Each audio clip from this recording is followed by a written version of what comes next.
Hello, everyone. Welcome to another episode of the IWillAim podcast. Our topic for today is leading others on a journey with Mike Henry Sr. Welcome, Mike.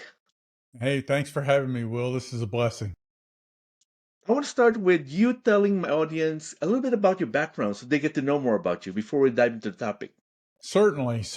I spent most of my career in a variety of positions. I actually kind of tell people that I was career challenged. I changed jobs a lot, and the last half of my career was mostly in the technology space. I was in software application development, but I was also passionate about everyone being a leader. And that's kind of how you and I met is we create this bar over which you have to get before you become a leader.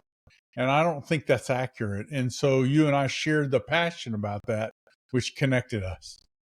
I now run a nonprofit organization called Follower of One, which is a ministry to help everyday marketplace Christians integrate their faith and work.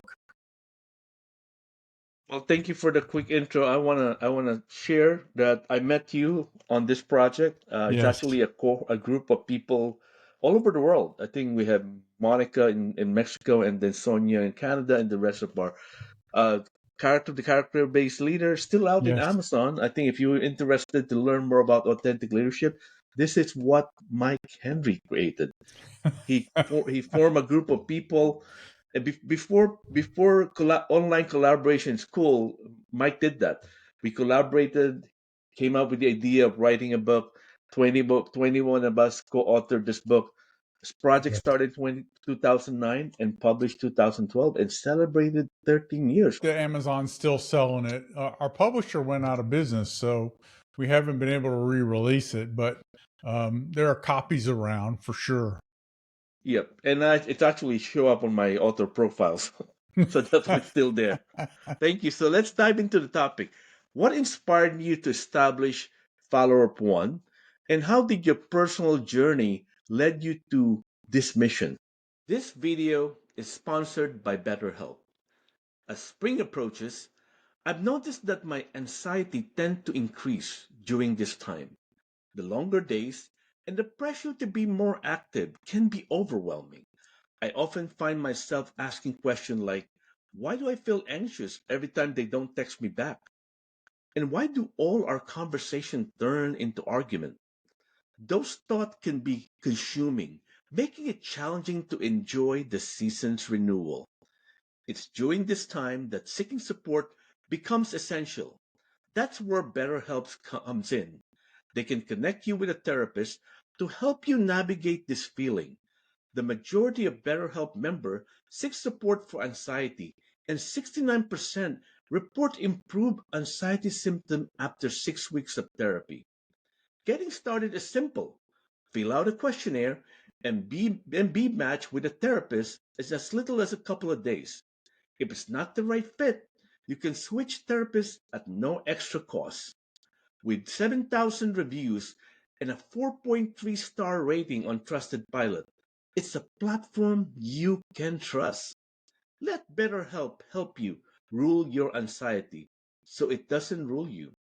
Click on the link below in the description or go to betterhelp.com/Will Lukang and get 10% off your first month of therapy. Yeah. So I actually Lead Change Group was part of that inspiration Mhm. for Follower of One. We had a call one time. We were doing Zoom calls. You were talking about this. It was kind of interesting, but we were doing Zoom calls in 2009 and 2010. Yes. And we had a call about or 2011 maybe. We had a call where we talked about the definition of a leader. And someone on that call said that he felt like uh, that was really simple. This was a silly question. Of course, a leader is someone who has followers. And myself and several other people on the call took issue with that definition because just because someone is a leader doesn't mean that everyone else isn't one. I don't have to stop being a leader just because you are one. And I even wrote an article around that time about how the opposite of leader was victim, because I believe that we all can choose to take initiative, and that's what a leader does. And but I made the comment that I never followed anyone. Now, I am a Jesus follower, and so after I got off the phone, after we got off that call, the Holy Spirit, which is my faith, God that's represented in me, he kind of elbowed me in the ribs and said, there is this one guy that you follow, and if you don't follow him, your life doesn't work. And so I started really imagining this idea of follower of one. I left the Lead Change Group and went back into the technology world for 6.5 years. And that just kind of stuck with me. And I kept imagining the Lead Change Group was kind of funny. I ended up having to step out of that because while we had a lot of fun and we did a lot of things, it was hard to create a living out of that. And so I kept this idea that a follower of one, and the community aspects were cool, but I wanted to create a community where believers could help one another living out their faith in the marketplace, because it's different being in technology and being a Christian than it is being in logistics and being a Christian, or being in oil and gas and being a Christian. And so what if we helped each other based on our own occupation or industry? And I continued to think about that while I was working for this other technology company, and reserved the domain name. I kept looking around to think that someone else would come up with this idea and then I would just join them, but I never could find anyone who was doing it. So one day I put up a GoFundMe page and raised the money to hire somebody to create a nonprofit organization. And that's how Follower of One was born. Wow, you're always a leader, though. When we did lead change, you lead us. The follower on, you created it again. You created a movement and a community. I often my next question is: it's often hard to bring your, I call it whole self to work, right? Mm-hmm. Can you share can you share how a member of your group could bring in their faith into their work? Because Yes. I felt like Apple TV has a TV series called Severance. I Mm-hmm. felt like it's a severance. Like I could be religious outside of work, but then I can't really bring that to work, right? Yeah. And all my career, I felt that way for 34 years in the corporate. So how does your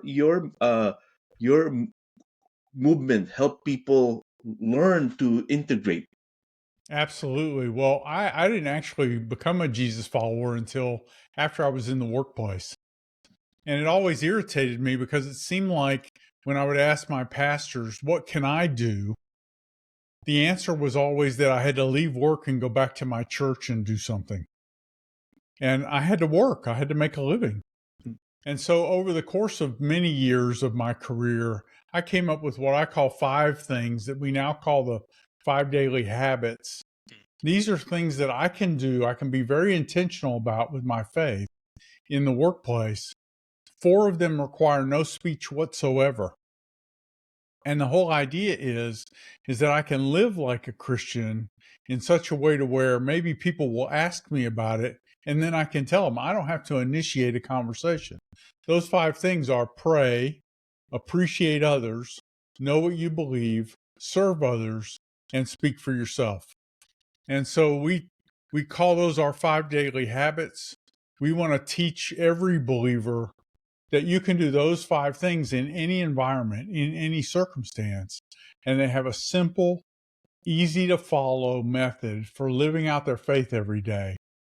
In that 5th speak for yourself, it's reminding us that when someone does ask us, why are you doing this? Then we answer using I and me statements. We're not trying to tell them how to live.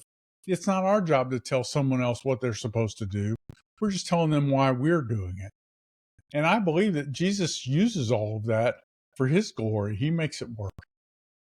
Wow, it's amazing how you simplify it into 5 daily habits, right?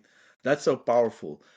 The next question is, what are the common challenges people face when trying to live out their faith in the workplace? And Well, how could they overcome? You talk about the 5 daily habits if they could implement, but if someone right now is having that challenge, how do you help them overcome it?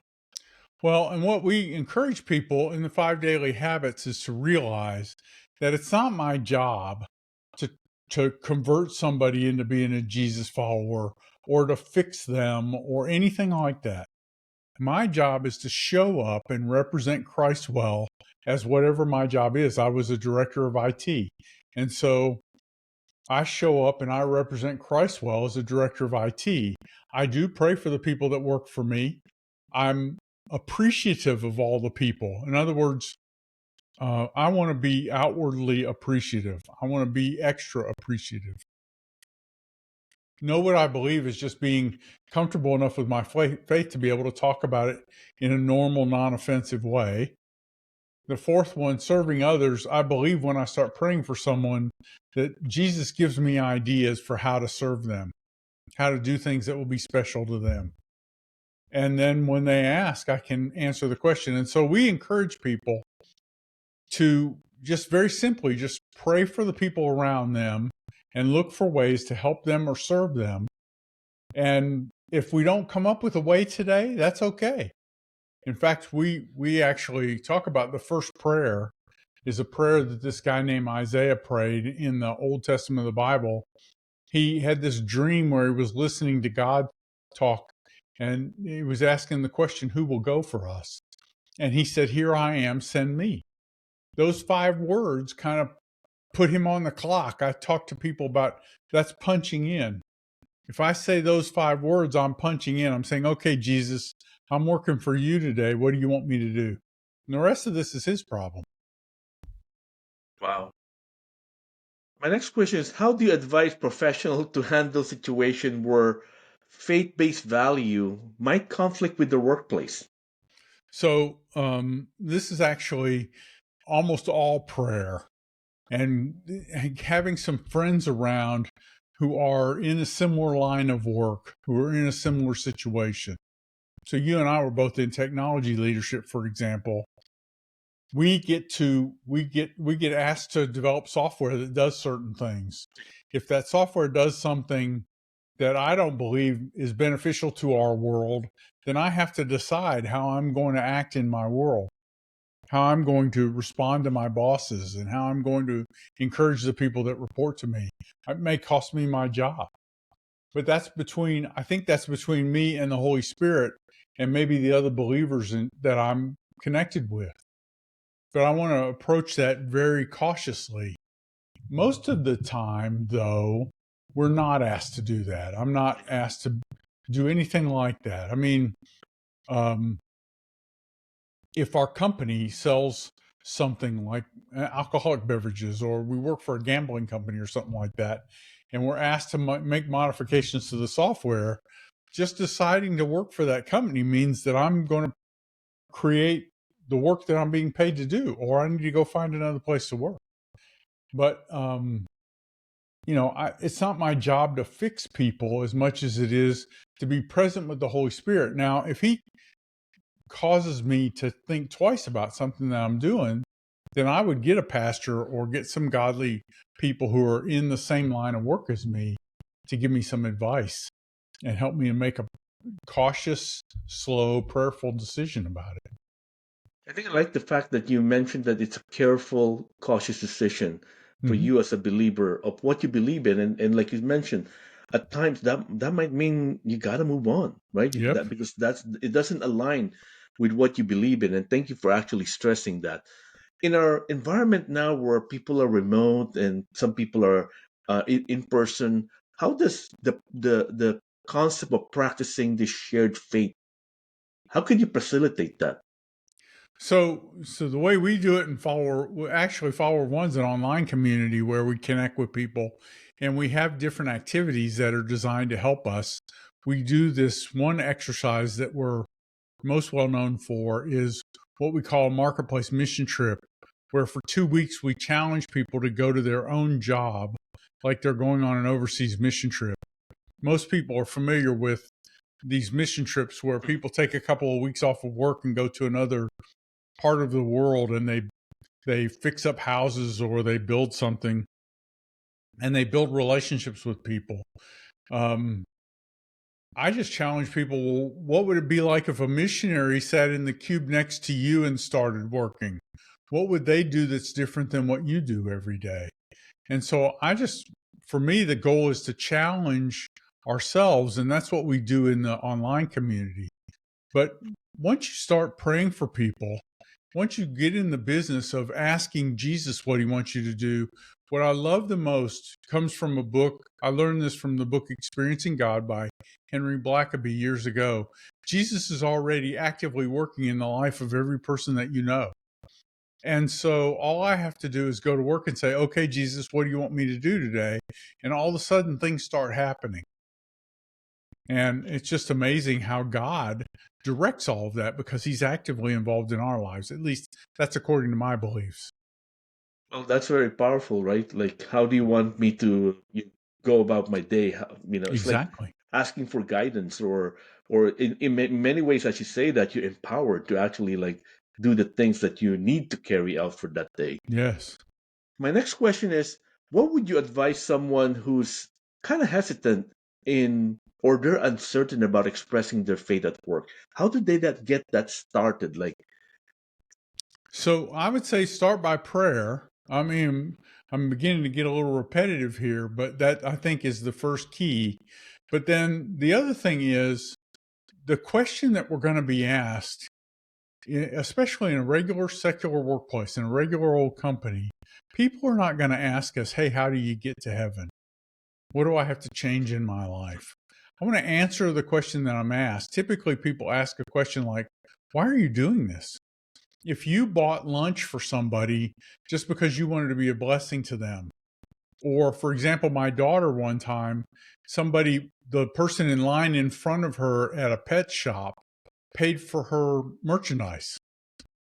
And she happened to run into him in the parking lot. And so they explained to her why they did that. They didn't do that to change my daughter. They did that because of who they were and what they believed. And that's the question I think we have to get comfortable. I tell people to say two sentences. I'm doing this because I'm a Jesus follower, and I just felt like that's what he wanted me to do. Ever since I started following him, my life's changed. That's it. And so now they know that I'm a Christian, but I didn't have to become a jerk in the workplace or make them try and contort their life to fit my standards. I don't have to get objectionable or uncomfortable about all that. It's a statement of fact. I like that you stress the fact that prayer is the starting point, right? Because, like I said, you don't want to sound repetitive, but it's important to kind of stress the fact that you mentioned that I'm doing this because this is what Jesus wants me to do. You happen to directly be the beneficiary, but this is what I believe that I Yes, should be doing. Also, when your daughter's story is, she went and spoke to the person. The person's like, "That's what I believe I was asked to do." And it's not about converting someone, it's not about changing someone. that's And exactly I right. love that aspect of it. So I think thank you for sharing that.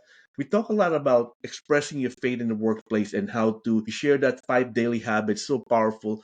If there's three takeaway from today's episode, what are those three takeaway that you want our audience to remember? So the first one is to focus on what you can do.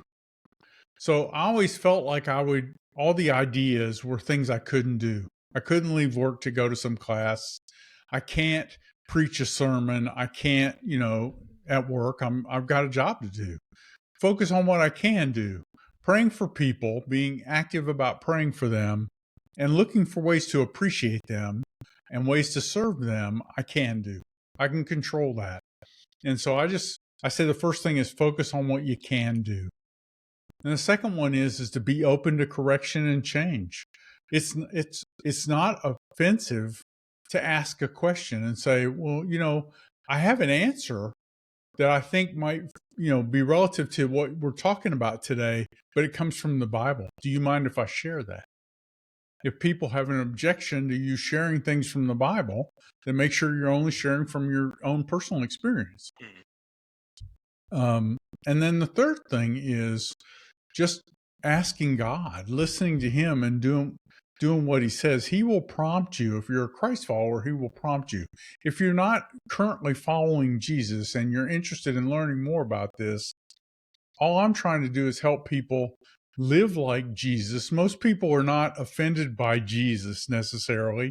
They'd like us all to be more like him. They're typically more ticked off because his followers don't behave like him.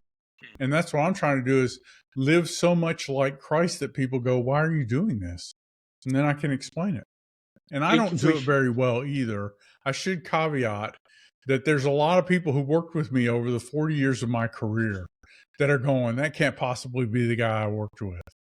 And so I'm not perfect at this. And nor was I that way while I was in my career. Well, thank you for sharing the three takeaway. And like you mentioned, it's not about perfection. It's about doing what you're supposed to do. Absolutely. If my audience wants to get in touch with you, what's the best way for them to get in touch with you? So Mike at followerofone.org. Our website is followerofone, and ONE is spelled out, .org. And I am Mike at followerone.org. On every social media platform, I'm Mike Henry SR, as in Mike Henry Sr. And LinkedIn, anything like that. I joke with people. I was talking with you about this earlier. I don't want anyone to feel offended, but I'll talk to anyone. So I'm happy to talk. I feel like if you want to have a conversation with me, that's your problem. That's not my problem. So we'll figure it out. Thank you, Mike, for your time. I really appreciate you being my guest today and really sharing the message and sharing the message of following Jesus. Thank you very much, and I really appreciate you. Thank you, Will. It's my blessing.